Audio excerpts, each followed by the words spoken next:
আজকে প্রধানমন্ত্রী সাবেক স্বৈরাচার শেখ হাসিনা ভারতে পালিয়ে গেছে। আল্লাহর কি খেলা, ভারতেও থাকার জায়গা হচ্ছে না। ভারত বলেছে 1 সপ্তাহের ভেতরে তাকে ভারতও ছাড়তে হবে। আল্লাহ আকবার বলেন। এগুলো কার খেলা, কার ফয়সালা? ভারত চিন্তা করতো আমাদের বন্ধু দাদা বাবু, অথচ ভারত বলেছে আর বেশি দিন তোমাকে রাখা যাবে না। আর আমার দেশের সরকার ডক্টর মোহাম্মদ ইউনূস বলেছে আমাদের দেশে যদি আমাদের সাথে সম্পর্ক ঠিক করতে চাও, আগে হাসিনাকে হয় তোমাদের দেশ থেকে বের করে দিতে হবে, না হলে আমাদের হাতে তুলে দিতে হবে। এ কথা কর না কে?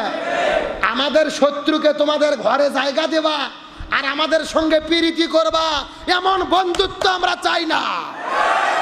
আল্লামা সাঈদী বলেছিল এমন একটা সময় আসবে তোমরা পালানোর জন্য ইঁদুরের গর্তও খুঁজে পাবা না, মামুর বাড়ি দিল্লিও তোমাদের জায়গা হবে না। আল্লামা সাঈদী যেই বক্তব্য দিয়েছিল, বর্তমানে বাংলাদেশে তার প্রতিটা বক্তব্য 100% কার্যকর হয়ে গেছে। আজকে ভারত বলতেছে তোমাকে দেশ ছাড়তে হবে। আমেরিকাতে ভিসা চাইছে, দেয় নাই। লন্ডন দেয় নাই, ফ্রান্স দেয় নাই, পৃথিবীর কোনো দেশ তাকে থাকার জায়গা দেয় নাই। আমরা ভারতকে বলি আমাদের সঙ্গে যদি বন্ধুত্ব করতে চাও, আমার দেশের সরকারের দাবি বাংলাদেশের গণহত্যার মহানায়ক, হাজার হাজার মানুষের রক্ত যার হাতে রঞ্জিত, ওই গণহত্যার মহানায়িকা ওই ফিরাউন আবু জেল হাসিনাকে বাংলার জমিনে ফেরত দিতে হবে। আমরা অন্যায় কোনো বিচার করব না, আমরা শুধু বলবো শেখ হাসিনা গণহত্যা করেছে। আল্লামা সাঈদী, দিলওয়ার হোসেন সাঈদী, মতিউর রহমান নিজামী, মীর কাসেম আলীকে শাস্তি দেওয়া হলো, ফাঁসির দড়িতে ঝুলানো হলো। 50 বছর আগে রাজাকার বানায়া, ভালো কোনো সাক্ষী নাই। আর শেখ হাসিনার সরকার গণহত্যা করেছে, বানানো সাক্ষীর দরকার নাই। বাংলাদেশের 18 কোটি মানুষ তার চাক্ষুষ সাক্ষী। আমরা বলবো তাকে ফেরত দেন, তাকে ধরে নিয়ে আসেন। আন্তর্জাতিক আদালত এসেছে, জাতিসংঘ এসেছে, তদন্ত করেন, বিচার করেন। বাংলাদেশের 18 কোটি মানুষ এই গণহত্যার বিচার দেখতে চায়। আর যতদিন বিচার না হবে, আমার দাবি হলো ততদিন পর্যন্ত এদেরকে আয়না ঘরে আটকে রাখা হোক। এ কথা কর না কে? সেই আয়না ঘর তোমরা বানাইছো, এর ভেতরে কেমন মজা, কেমন স্বাদ, এটা একটু ওই জায়গায় দিয়ে বোঝানো দরকার। আল্লাহর কোরআন বলেছে কুতিবা আলাইকুমুল কিসাস, হাতের পরিবর্তে হাত, জীবনের পরিবর্তে জীবন, চোখের পরিবর্তে চোখ। এই আয়াতের ব্যাখ্যা হলো আয়না ঘরের পরিবর্তে আয়না ঘর। এ কথা কোন? আজকে 12 বছর 14 বছর কত নিরপরাধ মানুষের জীবন যৌবন ধ্বংস করে দিয়েছো। আমার প্রিয় ভাই ব্রিগেডিয়ার আমান আজমি, যেই মানুষটি সেনাবাহিনীর নেতৃত্ব দিয়েছে, কত শক্তিশালী সুঠামদের অধিকারী ছিল, অথচ আজকে সে ভালোভাবে কথা বলতে পারে না। ব্যারিস্টার আরমান, কি তার অপরাধ?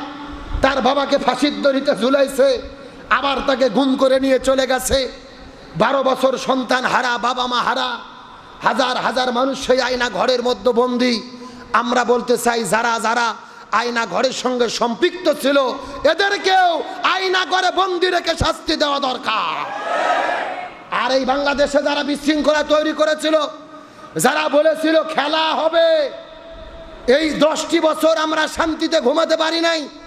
লক্ষ মানুষ ঘর বাড়ি ছাড়া, যাদের খেলা হবে ডাইলগ দিয়ে, আসল খেলা যখন শুরু হলো এরা পালিয়ে গেল, খেলার মাঠে খুঁজে পাওয়া গেল না। আমরা বলতে চাই কোন নেতা ধরা পড়ুক আর না পড়ুক, অন্তত সবচাইতে বেশি অতিষ্ঠ করেছে এই কাদেরকে আগে ধরা দরকার। এ কথা কোন? তুমি খেলার ঘোষণা দিয়ে পালিয়ে আসো কেন? তোমার যদি হিম্মত থাকে, তোমার যদি সাহস থাকে, ছাত্র জনতার কাছে এসে দাঁড়াও। আজকে বাঁচার জন্য কেউ দাড়ি কাটতেছে আর কেউ দাড়ি রাখতেছে। সালমান এফ রহমান আপনারা দেখছেন না? মনে হচ্ছে দরবেশ, আল্লাহর ওলি, জান্নাত থেকে পালিয়ে এসেছে, বিশাল বড় দাড়ি, দাড়ি কেটে পালাতে গেল, তাও ধরা খাইছে। আর একটা বিচারপতি মানিক, কালামানিক চেনেন না?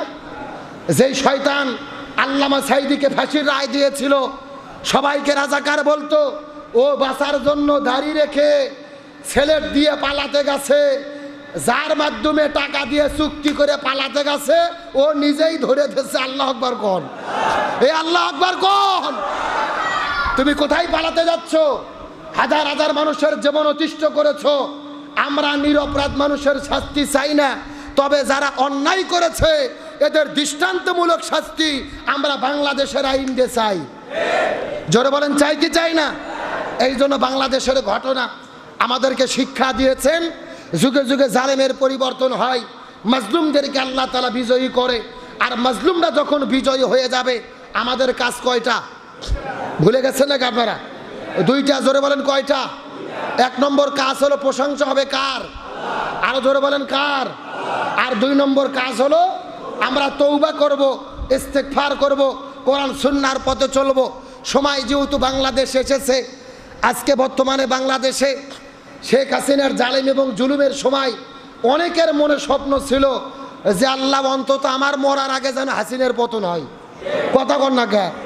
মানে হাসিনের পতনটাই আমাদের স্বপ্ন ছিল, কিন্তু ওরা চলে যাবার পরে যে আওয়ামী লীগের নামগন্ধ খুঁজে পাওয়া যাবে না এত মনে হয় আশা আমরা করি নাই। মানে আমরা যা আশা করি তার চাইতে বেশি আল্লাহ দিছে। আলহামদুলিল্লাহ কর। এখন আল্লাহর শুকুর গুজার করে আমাদের শপথ নিতে হবে, সময় যেহেতু এসেছে, পরিবেশ যেহেতু এসেছে, মাঠে ঘাটে যে যেখানে থাকি জনমত তৈরি করি। এই বাংলাদেশটা আমরা একটাবার আলেমদের মাধ্যমে কোরআনের বাংলাদেশ দেখতে চাই। আগামীর বাংলাদেশ হবে কোরআনের বাংলাদেশ, আলেমদের বাংলাদেশ, ইসলামের বাংলাদেশ, রসুলের কোরআন সুন্নাহর বাংলাদেশ। রাজি আছেন ইনশাল্লাহ? কারা কারা আছেন হাত তোলেন তো দেখি। লিল্লাহে তাকবীর। আল কোরআনের আলো, সংসদে জালো, সারা বাংলায় জালো, সারা বিশ্বে জালো। লিল্লাহে তাকবীর। আল্লাহ তাআলা আমাদের সকলকে এ জমিনে দ্বীন কায়েমের কাজ করার তৌফিক দিক, বলেন আমিন।